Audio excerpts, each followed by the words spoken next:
Assalamualaikum. Waalaikumsalam warahmatullahi wabarakatuh. Mas Yuni, minal aidin wal faizin, mohon maaf lahir batin di sini. Mohon maaf lahir batin, ada apa nih? Nggak ada apa-apa sih, cuma mau curhat-curhat sedikit. Ya Allah, semuanya diantar teleponnya. Curhat tentang apa Yi? Enggak sih, yang pertama saya mewakili para teman-teman PKW yang berada di Hongkong ingin mengucapkan terima kasih atas segala bantuan yang telah diberikan kepada untuk kita semua lah. Untuk kita Suaranya semua sampean yang- kayak ruame menen di wis saiki. Geng. Saya itu lagi pakai handsfree tak matiin. Halo. Piye. Oke, iya tadi ya mau mengucapkan terima kasih khususnya buat para mbak-mbak TKW yang ada di Hong Kong karena Miss Yuni dengan sukarela udah mau meluangkan waktu dan dengan ikhlas memberikan bantuan kepada kita semua kayak gitu loh. Waduh. Aduh, senang ya. Gimana, ada apa? Enggak, dan juga ya pokoknya doa yang terbaik buat keluarga Miss Yuni, buat Miss Yuni juga semoga diberikan kesehatan selalu, buat Koko, buat Pak Tony, buat si Mbah juga, moga-moga semuanya diberikan kesehatan, diberikan umur panjang, dan semoga dalam menangani semua kasus bagi mbak-mbak TKW yang terkena kasus penipuan atau yang sakit di rumah sakit, semoga semuanya diberikan kemudahan. Kayak gitu Miss Yuni, amin. Iya, juga ini loh, saya cuma mau menyampaikan unek-unek saya buat mbak-mbak TKW yang baru-baru di Hong Kong, tapi gimana ya, maksudnya kalau ini sih udah mungkin privasi mereka sendiri, cuman bagi saya kan juga seorang TKW kayak gitu ya Miss Yuni. Apalagi tadi saya baru aja dengerin curhatannya Mbak TKW yang baru 8 bulan di Hong Kong tapi udah main sama orang itu loh Miss Yuni, sama orang Cina. Iya, itu terus terang saya sebagai seorang TKW, sebagai seorang istri, sebagai seorang ibu, saya sangat amat merasa kecewa. Maksudnya kecewa adalah kenapa harus berpikiran seperti itu loh, maksudnya Miss Yuni. Maksudnya gimana ya? Kenapa harus ingin berbalas dendam, ingin mengungkapkan, ingin apa ya itu bahasanya ya. Intinya ingin melepaskan unek-unek tapi malah melakukan sebuah kesalahan yang sangat besar kayak gitu loh Miss Yuni. Mencari pelampiasan. Iya, mencari pelampiasan yang salah. Terus terang saya sangat amat kecewa, Mbok ya gitu loh Miss.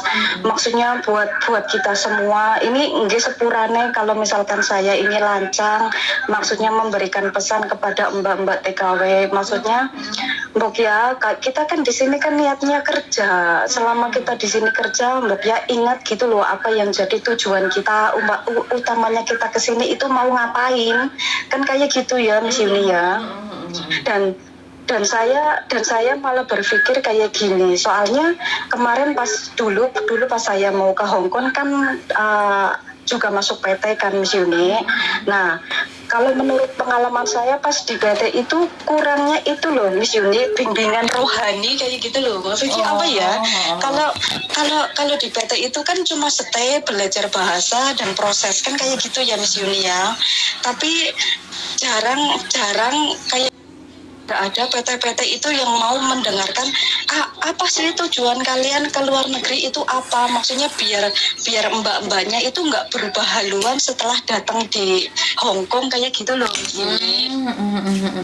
Iya, maksudnya ini sih cuma masukan. Mungkin kalau misalkan Miss Yuni pas ada waktu kan saya juga lihat Miss Yuni kan sering ke taman kayak gitu ya. Maksudnya minta bimbingannya Miss Yuni buat para mbak-mbaknya agar ingat tujuan awal kita ke Hong Kong itu untuk apa. Nggak cuma ke Hong Kong lah, ke Singapura, ke Taiwan, itu harus ingat tujuan utamanya kita itu harus apa, kayak gitu loh Miss Yuni. Betul. Iya, masa cuma gara-gara kecewa sama suami, katanya masih cinta, di sini main serong kan nggak baik juga, kan kayak gitu ya Miss Yuni ya. Betul. Iya, pokoknya Secara naluri kan nggak mungkin juga. Iya, juga buat mbak-mbaknya TKW-nya yang kemarin yang kena itu sama Faru juga. Ya yang lalu biarlah berlalu, tapi untuk mbak-mbaknya yang lain yang belum pernah, ya moga-moga jangan sampai pernah kayak gitu loh. Ya moga-moga mbak-mbaknya yang di Hong Kong dapat pemikiran yang lebih positif lah setelah mendengarkan segala keluh kesah di podcastnya Miss Yuni kayak gitu. Oke, jadi terima kasih sekali karena sampean mau menyematkan waktu, mengingatkan. Ya mungkin bagi orang lain kurang enak didengar, tapi bagi saya pribadi adalah sesuatu yang baik akan diterima dengan baik. Itu aja menurut pendapat saya.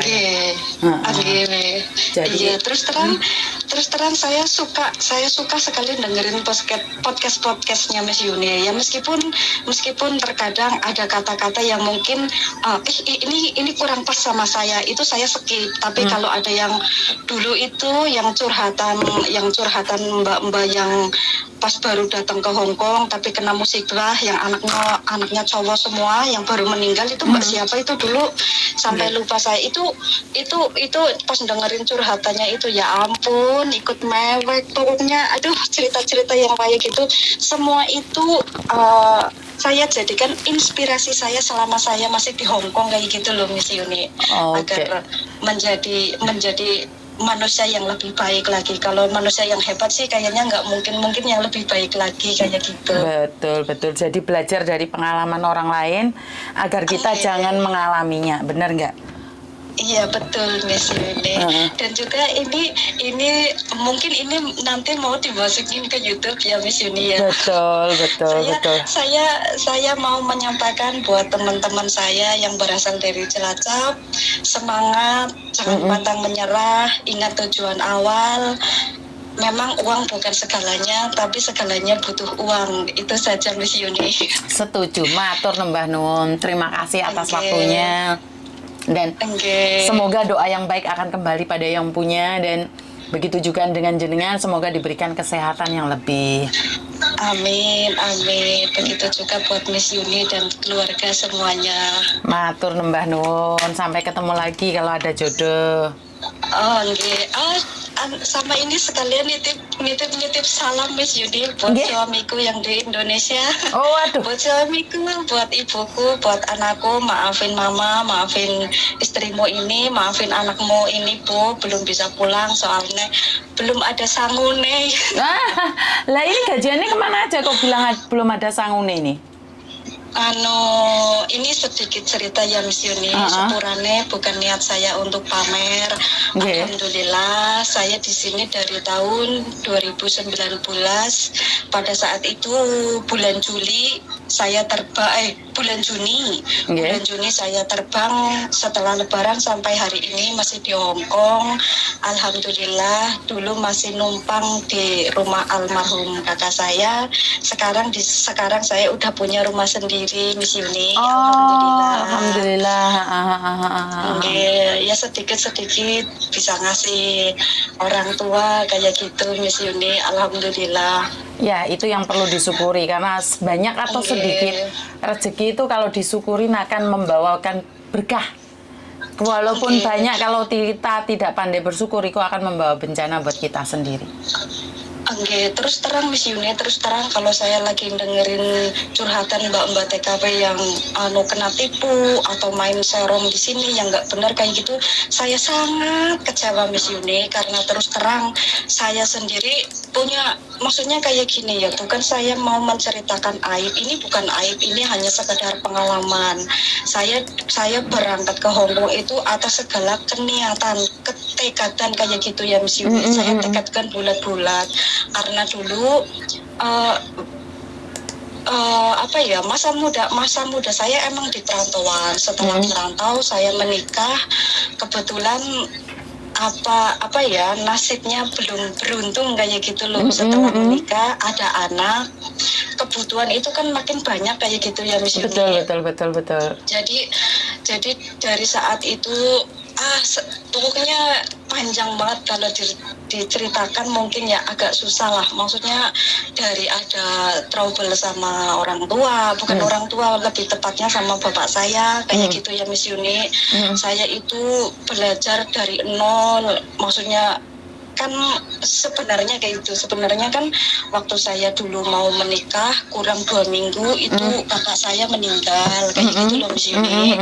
Nah pas kakak saya meninggal itu meninggalkan 1 anak laki-laki, waktu itu kelas 4 SD, tapi istrinya lagi hamil kayak gitu loh Miss Yuni. Nah terus waktu udah 40 hari lah itu istrinya kan minta pulang kampung, karena di sini di Cilacap kan dulu kan ikut sama kakak saya almarhum kan, tapi setelah kakak saya meninggal kan dia udah nggak tahu lagi mau ikut siapa, intinya yang nelongso kayak gitu. Nah terus pada akhirnya ya monggo pulang ke rumah orang tua, tapi untuk anaknya yang pertama itu disuruh ikut kami kayak gitu kan, sebagai pengganti almarhum kakak saya lah kayak gitu. Lah udah gitu kan ya namanya kita kan bukan orang yang kaya kayak gitu ya Miss, kan sekolah emang pada saat itu baru kelas 4 SD, tapi kan kebutuhannya kan nggak cuma untuk sekolah ya Miss, untuk makan sehari-hari kayak gitu kan. Nah kebetulan sebelum saya menikah itu saya sebenarnya punya tabungan Miss. Niatnya dulu itu mau buat usaha jualan baju, tapi setelah kakak saya meninggal saya terpuruk loh Miss. Oke. Saya terpuruk, saya jadi kayak hilang harapan kayak gitulah. Terus saya kan modal belanjanya itu kan saya nggak ada yang utang, karena saya nggak mau di luar punya hutang kayak gitu loh Miss. Jadi saya uangnya udah buat modal usaha. Setelah kakak saya meninggal saya kan udah nggak mau usaha. Saya udah pokoknya saya udah patah semangat kayak gitulah. Ya itu karena waktu meninggalnya kan saya menikah kurang 2 minggu, akhirnya kan saya tetap menikah kayak gitu kan Miss. Iya saya tetap menikah. Setelah menikah saya itu benar-benar langsung menjadi orang tua, karena udah ada anak tadi yang kelas 4 SD itu loh Miss. Kayak gitu kan. Nah dari situlah saya belajar menjadi orang tua. Maksudnya ya meskipun bukan anak kandung, tapi sudah saya anggap sebagai anak kandung saya Miss. Sekarang dulu yang kelas 4 SD, sekarang alhamdulillah udah kelas 2 SMA Miss. Oke, 16 tahun, 17 tahun. Ya hampir 17 tahun Miss. Dan alhamdulillah dulu pas waktu saya susah-susahnya ya Miss, saya dulu itu kalau mau minta kalau buat uang jajan, dulu kan saya nggak punya uang Miss, karena kan uangnya kan udah habis dipakai kayak gitu ya. Saya sama adik saya bergotong royong kayak gitu loh Miss. Nah alhamdulillah kan saya menekatkan tekad saya dibulatkan itu pada tahun 2019. Waktu itu dia itu SMP. Terus saya kan berpikir ya Miss, kalau saya selalu minta sama adik saya gimana, waktu itu kan adik saya kan belum nikah, sedangkan adik saya kan masih menanggung ibu saya. Ibu saya kan udah janda Miss, jandanya itu cerai hidup kayak gitu loh. Nah akhirnya itu saya bangkit Miss, alhamdulillah suami juga mengizinkan.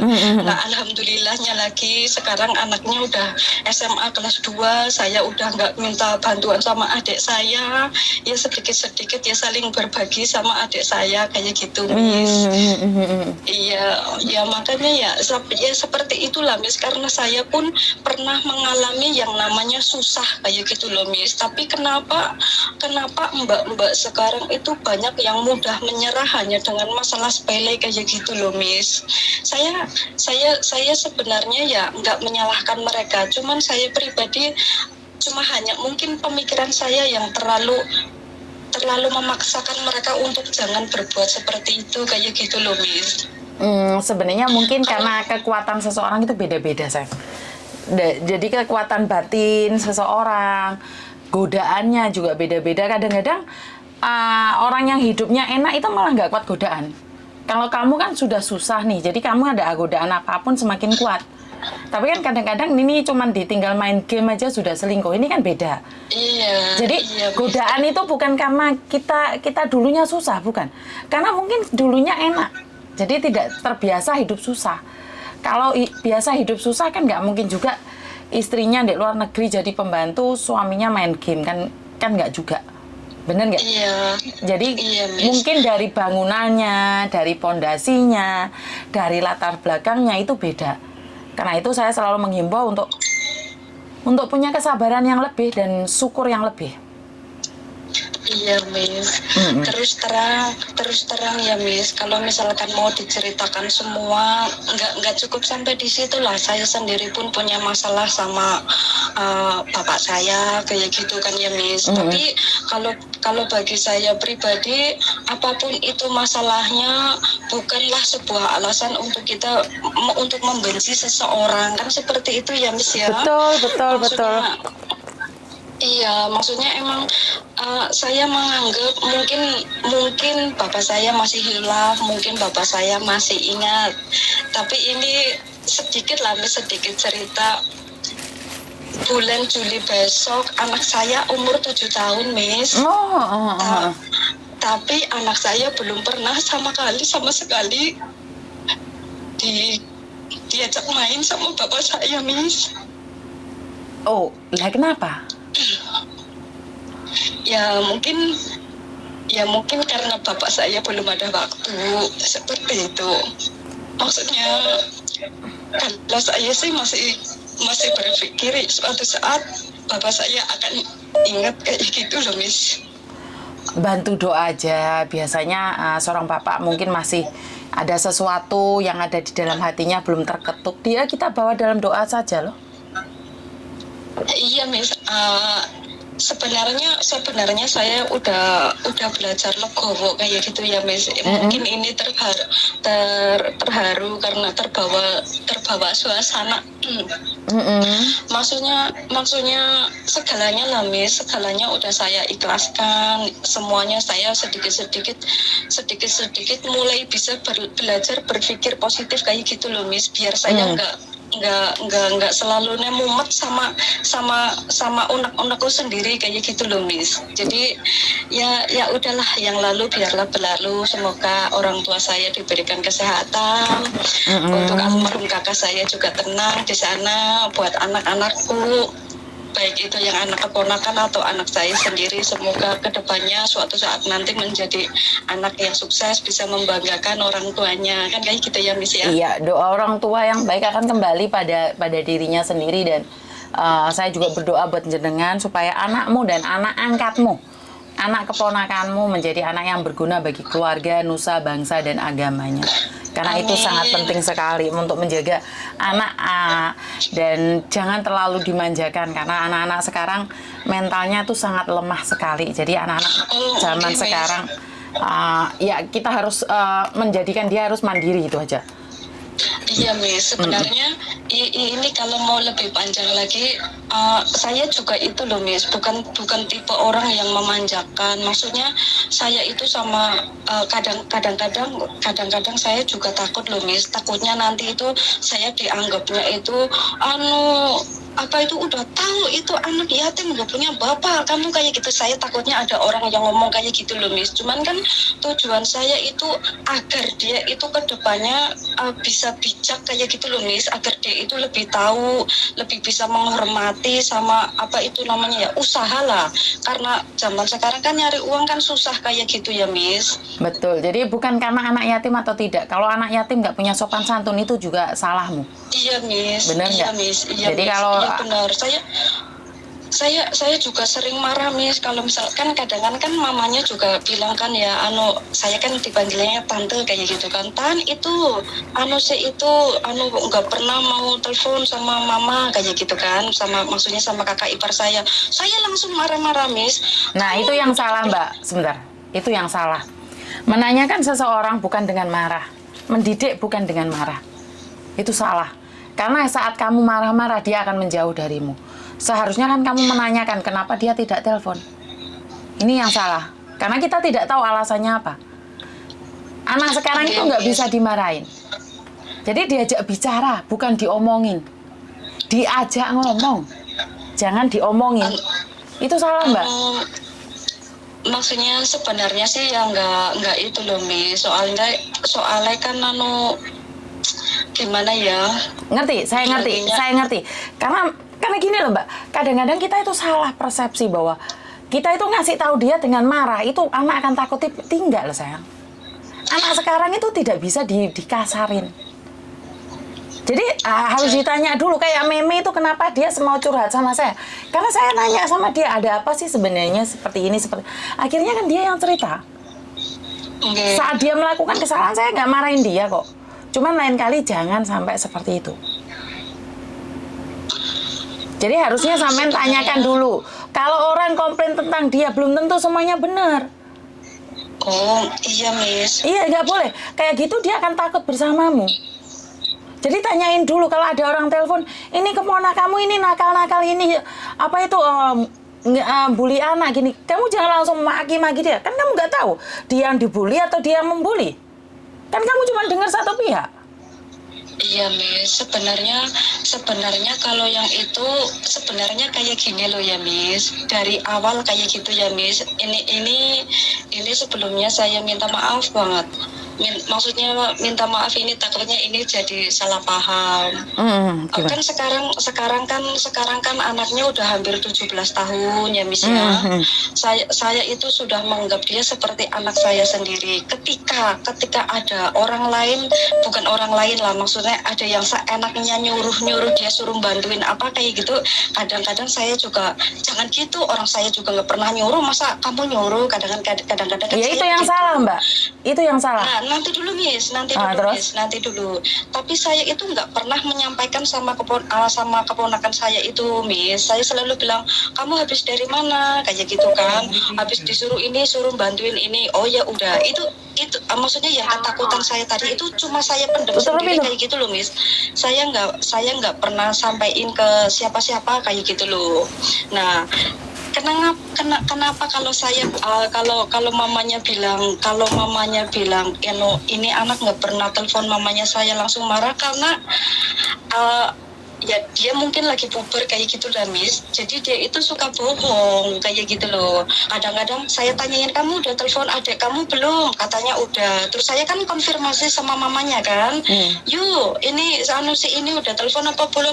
Alah, nggak pernah telepon, ditelepon juga nggak pernah ngangkat kayak gitu kan. Jadinya saya itu bisa langsung marah karena apa? Saya itu kan merasa dia itu emang bukan anak saya kandung kayak gitu ya Miss. Saya kan maunya kan dia yang suka telepon sama mamanya, dia yang lebih ngerti. Itu kan harapan saya kayak gitu loh ya Miss.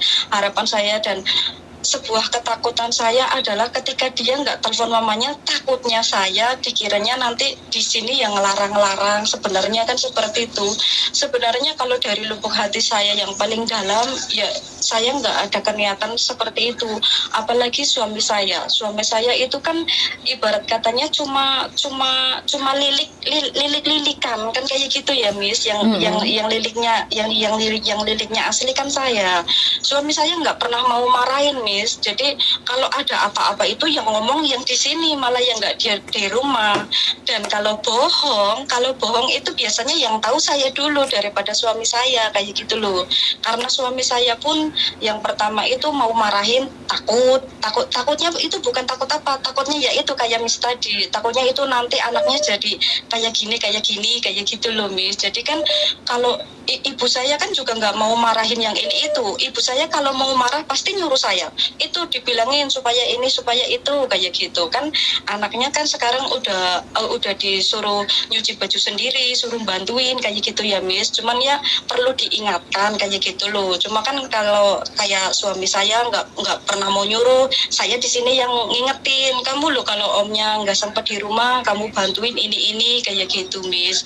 Nah tapi kalau mamanya yang udah bilang itu biasanya saya itu, aduh saya itu juga takut loh Miss. Saya takut ini biarpun iya keponakan saya, tapi kan ini kan juga apa ya, maksudnya ya kayak beban tersendiri buat saya kayak gitu loh Miss. Bebannya itu kenapa anaknya udah ada HP, ada kuota, disuruh telepon mamanya katanya udah, mamanya bilang belum, kadang adiknya bilang tan iki loh mama nggak mau ngangkat telepon kayak gitu kan. Kita di sini ya apalagi kan kadang kita lagi sibuk dengerin curhatan kayak gitu, kita kan juga bingung. Wah, di sini langsung marah-marah, kamu apa, iya ini telepon, di telepon di screenshot kirimin sama tante, baru kayak gitu Miss.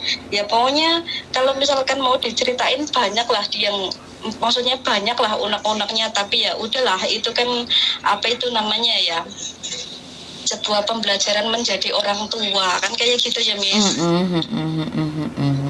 Iya, intinya seperti itulah. Tadi saya mau terima kasih Mas sama Mas Yuni sama keluarga karena sudah mau mendengarkan keluh kesah para mbak-mbak TKW kayak gitu aja Miss. Oke, pokoknya terima kasih, tetap semangat, salam buat keluarga yang ada di Indonesia, salam buat suamimu juga, sukses selalu ya, tambah sabar ya. Oke. Miss, matur nuwun. Oke, assalamualaikum. Waalaikumsalam. Oke, terima kasih. Sebenarnya mbaknya bukan butuh solusi mbak, dia cuma pingin curhat aja dan saya dengerin aja kok. Nggak ada masalah dalam hal ini. Jadi